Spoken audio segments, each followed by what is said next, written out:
Hey everybody, welcome to another craft tutorial. Before we get started, if you're into crafting, make sure you subscribe to my channel because I put out new videos all the time. And hit that bell icon because that will let you know when I post a new video. So let's go ahead and show you everything you need to get started for this craft. You will need a blank canvas. Any size will do. The one I am using is 14 by 11. You will need a box of Crayola crayons. I recommend the Crayola as they melt the best and have the best pigment. You will need a heat gun, and you will also need a hot melt glue gun. I recommend getting the 96 box of crayons because that way you have a lot of colors to choose from and a lot of options depending on how you want your canvas to look. So let's go ahead and get started. Once you've put all of your crayons into the order that you want and you have the right amount to go across your canvas, you can start to glue them on. I'm just going to use just plain old hot melt glue gun. And all we're going to do is make sure you keep them in order. And I'm going to make sure that the Crayola logo is up. So I want to make sure they put the glue on the back of the crayon like there. And then the first crayon is always the one you want to make sure for sure that you line up with the very edge. He's good and straight. And we're just going to press it down. Now with this canvas, obviously you guys saw I went with a different layout. Normally I would go the long way, but this time I wanted it kind of wide. So once you get the first crayon down, you can put the hot melt glue directly onto your canvas. Now I don't know if you guys can see this, but I will note that when you're using hot melt glue with the crayons, be careful because if you touch the tip of the crayon or any of the wax of the crayon to your hot melt glue gun, you will get wax on your gun and you will end up with a waxy color in your hot melt glue.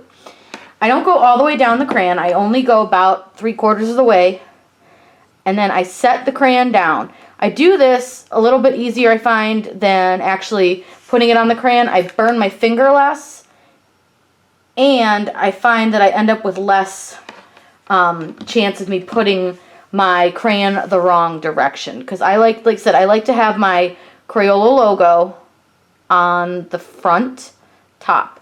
Now I will also tell you that I prefer the Crayola crayons, and I probably already told you this when we first started, but I just like to make sure you guys know the Crayola crayons, I've done this with several brands, the Crayola works the best. I find some of the other crayon brands are a little too streaky and their colors are not true. So I'm finding that they either glob up or their colors end up being a little bit muddy.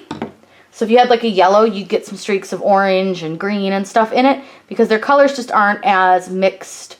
They're just not as quality a product. I am all about not using name brands on things, but for me, this is one of those times that I will waste the extra money to use the name brand because you're going to get a better quality product and a better color and a better look. It will look more professional. So we're going to get all these glued down, and it's going to go in a rainbow order. You guys do whatever order your heart desires. You can do, you know, just a single type of color. I did buy the 96 pack of crayons, and this I think takes about 40 crayons to go across. It could be slightly off. I will count them once I get them all on here, and then we'll get the heat gun going and we can melt them. So I won't make you guys watch me put the rest on, but once we come back, they will be all set. I told you guys I would count the crayons. There are 41 crayons, and this is an 11 by 14 canvas. So all we're going to use is just a heat gun. This one is a Milwaukee heat gun. You can get the craft kind too. This one is just a dual temp. I'm going to use it on low. Make sure that your cord is out of the way, and I do recommend doing this outside, or if you're going to do it inside, make sure you put a lot of cardboard down and cardboard around it because the crayon does splatter a bit. So we're just going to turn it on low, and you don't want to get too close to your crayons.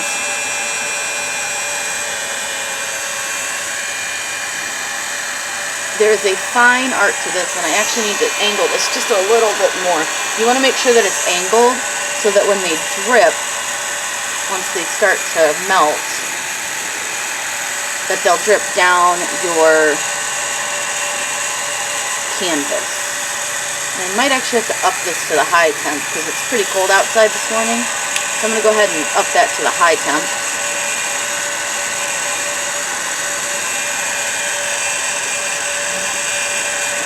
Now I'm starting to see some melt. There we go. Now we're melting.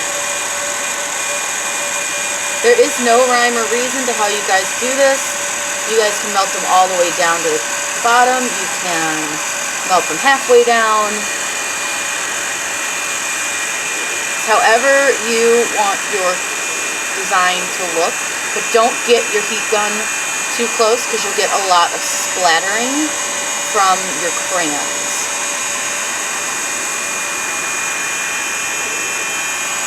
People will tell you a hairdryer will work, and it does, sort of. It will not melt quite as nice and neatly as this does.